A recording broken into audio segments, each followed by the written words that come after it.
কি অবস্থা, সবাই কেমন আছেন? আশা করি সবাই ভালো আছেন। আজকের ভিডিওতে আমি পেঁয়াজের পুরোনো আইপির মেয়াদ কখন নাগাদ শেষ হবে বা পুরোনো আইপির পেঁয়াজ কতদিন বর্ডার দিয়ে প্রবেশ করবে সে বিষয়ে সবাইকে জানাবো। কারণ এই বিষয়টি নিয়ে সবাই অনেক চিন্তিত। সবাই জানতে চাচ্ছেন যে আর কতদিন পুরোনো আইপির পেঁয়াজ আসবে সে বিষয়ে আজকে আমি একটি ক্লিয়ার স্টেটমেন্ট দিব। আজকের ভিডিওটি সম্পূর্ণ দেখলে আপনারা সম্পূর্ণ ক্লিয়ার হয়ে যাবেন কতদিন পুরোনো আইপির পেঁয়াজ আসবে। তাহলে চলুন দেরি না করে শুরু করা যাক।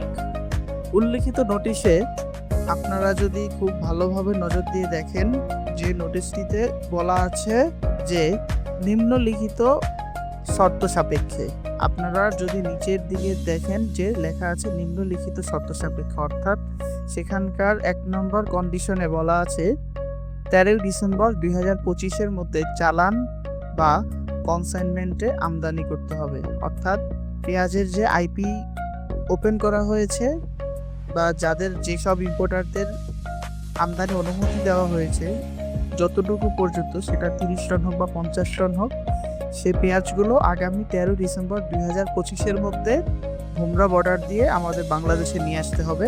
13 ডিসেম্বর 2025-এর পরে যদি সরকার পেঁয়াজ আমদানির অনুমতি না দেয় তাহলে সেই সকল পেঁয়াজ আর প্রবেশ করতে পারবে না। অর্থাৎ পুরনোর যে আইপি যে সকল ইম্পোর্টার পেয়েছে 30 টন হোক 50 টন হোক, সে সকল পেঁয়াজ 13 ডিসেম্বর 2025 তারিখ পর্যন্ত তারা আমদানি করতে পারবে। এর মধ্যে যখন মন চায়, সাপোজ আপনারা ধরুন যে আপনার 50 টন বা আপনাকে 100 টন পেঁয়াজ আমদানির অনুমতি দেওয়া হয়েছে, যার মধ্যে 60 টন পেঁয়াজ অলরেডি দেশে চলে আসছে, আপনার আর 40 টন পেঁয়াজের পারমিট বাকি আছে। এই 40 টন পেঁয়াজ আপনি যদি চান আগামী 13 ডিসেম্বর 2025 তারিখেও আনতে পারবেন, অর্থাৎ ওই দিন নাগাদ পর্যন্ত আপনারা আনতে পারবেন।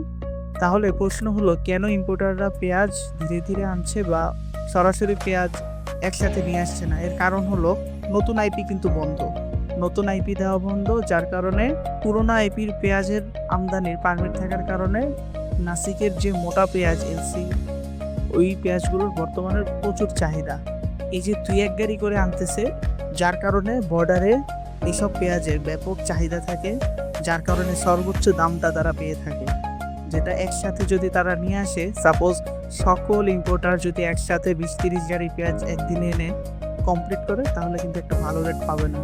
দিন যত যাবে এই নাসিক পেঁয়াজের মোটা পেঁয়াজের চাহিদা তত বাড়বে, আর তারাও 2-1 টাকা করে দাম বাড়তি পাবে। কারণ বর্তমানে ভারতে কিন্তু সর্বোচ্চ পেঁয়াজের বাজার 17-18 রুপি, একবার হাই পেঁয়াজ। এইসব পেঁয়াজ আমদানি করতে কিন্তু খুব কম খরচ হয় বা আমদানি মূল্য খুবই কম। এ সকল পেঁয়াজ 60 টাকা 65 টাকা যদি বর্ডারে বিক্রি হয় তাহলে ইম্পোর্টারদের খুব ভালো পরিমাণে লাভ হয়, যার কারণে তারা পেঁয়াজ একসাথে না নিয়ে এসে ধীরে ধীরে ধীরে ধীরে দেশে প্রবেশ করাচ্ছে। যাই হোক, ভিডিওটা এখানেই শেষ করছি। আশা করি সবাই আমার প্রশ্নের উত্তর পেয়েছেন। আশা করি এরপর আপনাদের আর কোনো কনফিউশন থাকবে না। পুরোনো আইপির পেঁয়াজ, আর আমি আরেকবারও বলে দিচ্ছি, পুরোনো আইপির পেঁয়াজ আগামী 13 ডিসেম্বর 2025 পর্যন্ত আমাদের দেশে প্রবেশ করানোর জন্য অনুমতি আছে। এর মধ্যে যে কোনো সময় ইম্পোর্টাররা চাইলে ওই পেঁয়াজ আনতে পারে, চাইলে আজকেও আনতে পারে, চাইলে 13 ডিসেম্বরও আনতে পারে, এর মাঝখানে সেপ্টেম্বর অক্টোবরও আনতে পারে। এটা সম্পূর্ণ ডিপেন্ড করছে তার নিজ সিদ্ধান্তের উপর। তো যাই হোক, কথা আর বেশি বাড়াবো না, ভিডিওটা বড় হয়ে যাচ্ছে। আপনাদের যা যা কোশ্চেন আছে, যা যা প্রশ্ন আছে, কোনো কিছু নিয়ে আশঙ্কা থাকলে আমাদের এই ভিডিওর কমেন্ট বক্সে জিজ্ঞেস করবেন। অবশ্যই প্রত্যেকটি কমেন্টের আপনারা রিপ্লাই পাবেন। তাহলে এখন যাচ্ছি, সবাই ভালো থাকবেন, সুস্থ থাকবেন, মন দিয়ে ব্যবসা করবেন। খোদা হাফেজ।